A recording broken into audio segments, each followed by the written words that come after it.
Патните знаци со непостоечката ознака НМК, која е испротивна на меѓународните кодови за Македонија, се отстрануваат во Косово. На нивно место, на патниот правец Приштина-Скопје, се поставени нови табли со правилниот меѓународен код МК. И додека косовскиот амбасадор во земјава вети дека ќе се коригираат патните табли, бидејќи како што тој изјави се работи за ненамерен пропуст, во Србија тие остануваат и покрај многу бројните барања од македонска страна веќе 2 години. Сметаме дека се работи за една, можеби ненамерна грешка, но грешка која што ние како народ ја третираме дури и како навредлива.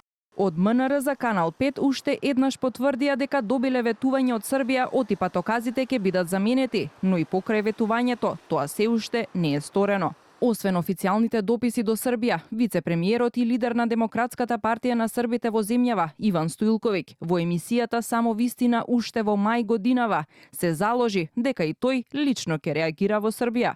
Земам обврска, пошто имам сериозна комуникација, да го покренам ово прашање и да разрешам дел од проблемите кои се јавуваат. Инаку не можеме држиме за збор, само да знаете. Апсолутно, еве ќе проверите, може да провериме. Канал 5 се обрати до Стоилковиќ со прашање дали после 7 месеци успеал тоа да го стори, но тој не сакаше да коментира.